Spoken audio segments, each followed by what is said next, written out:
Okay, I'm going to tell you a little bit about the gorilla chimp monkey model that Geoffrey Moore came up with. Geoffrey Moore's a Silicon Valley marketer, and he wrote 2 books in the 1990s that were very influential. One was called Crossing the Chasm, which was all about growing companies have some initial success but then get stuck if they can't break into the main market. The other one is a book called Inside the Tornado, which is all about how one company can gain dominance in its market and become the biggest player, what Geoffrey called the gorilla. And that's gorillas are companies like Tesco's, like Microsoft, like IBM. Now the next size of companies he called chimps. There's number 2 and 3 in the market, companies like Morrison's, Sybase, Infomix. Apple used to be a chimp, but it's grown to become a gorilla in its own right. And then everybody else in the long tail are monkeys. Being a monkey is no bad thing. You have flexibility and you can change direction quickly in response to difficult market situations. Now the most important thing to understand is that actually markets distribute according to a power law. So you have the gorilla at the top, followed by the chimps, followed by the monkeys. And what a power law means is that the lead player, the market leader, has twice the market share of the first chimp. And the third player has 1/3 of the market share. And then progressively all the way down. So the 10th player will have 1/10 of the market share of the leader. So if the leader's got 20%, then the 10th player will have 2%. Now, lots of things operate like this. Google's page ranking works in this way, and so do actually the patterns of activity within markets. So I think that's something that's really worth knowing about. But the issue that we have is, being third in a growing market might not sound to be too bad a place to be. But actually, you can see that if you dramatize it by showing the size of the peaks, you can see the gorillas on a massive great spike. The chimps are actually not doing really terribly well in comparison, and the monkeys are just nowhere in terms of their market share. And what we see is that the power that the gorillas in their markets have in terms of dictating the supply chains has progressively led to a hollowed out world which has an excluded middle. There's no way of getting from the kind of vegetable business that we run, where we're supplying the local market, to get to supply Tesco's, because the various stepping stones in between that we might need to grow the business in a sensible way are missing.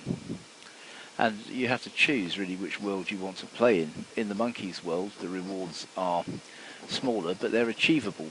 You can collaborate with other people, and you get known for your ability to deliver, your ability to know your stuff and to deliver effectively. In the gorillas world, by contrast, the supply chain heads dictate the terms, and as time goes on, the amount of money gets less and the market gets more consolidated. Now, gorillas get created by what Geoffrey Moore was talking about as a tornado. This effectively means that at a certain point, a disruptive technology becomes adopted, and the people who are responsible for buying the technology in the mainstream are like clever sheep. They don't like to be marked out from the crowd because their careers depend on being seen to make the right decision. So this tends to mean that when something new occurs, everybody buys it at the same time. They try and get over with it as fast as possible, and they all choose the same thing. And this creates what Geoffrey Moore calls a tornado.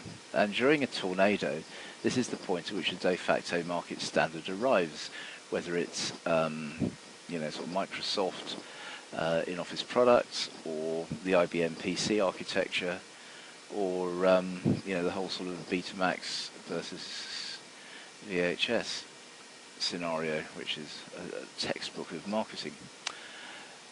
But fundamentally, this means that whoever can just ship the product quickly is going to win. And once they've won until the next round of disruption. Now, in order to do this, they have to be able to create what Geoffrey describes as a commoditizable total product. To give you an example, one that I was involved in, Autodesk were the leading supplier of computer-aided design software, and in order to win the market, they had to be able to deliver everything that the customer would want: additional software, training, customizations, after-sales support, installation. They did that by having a whole network of companies that installed the product and sold it, but also developers who did the customizations. We were one of those. We were both dealers and developers. But what happens is that it's very seductive, because you can see an opportunity to build your business quite quickly by being part of the Gorillaz gang. But as time goes on, the Gorilla will want to remove you from the gang, because as the margins get less and the whole activity gets more commoditized, they don't need you and they don't want you, because you're taking margin that could go to them. So you have to understand that if you play this game, your opportunity to make money is limited in time. And what it means is that you'll see that you've got two basic strategies in business. There's the big company scenario, where you effectively make money by cutting your prices, by taking cost out of the business model, by punishing your suppliers, and actually by playing gotcha with your customers. Whereas at the other end of the scale, small companies try and identify a niche in which they can be different. They want adequate profit, but they can, if you're a monkey, you differentiate on price. If you're a chimp, you try and differentiate on an alternative way of doing business. But small companies who are running knowledge businesses have to become adept at spotting the next wave. They have to effectively be able to move from being in the AutoCAD camp to doing something which was in the next wave, which in our case was e-commerce. If they don't do this, then they won't survive. And in fact, this diagram shows this quite well, and it also makes it shows the technology adoption process with Geoffrey Moores' chasm in it. It tells you that at the beginning, partners are needed by the gorilla, but once they've actually been through the tornado and achieved dominance in their niche, they don't need the partners, and they're progressively eliminated. And then eventually the core product is completely integrated and commoditized, and at that point the amount of revenue, the service content is minimal and the margin is minimal. And the problem is, to run a small service business, you need to have a bit of margin which is kind of in the early adopters zone. And once it gets overly commoditized, you can't make enough money to stay in position.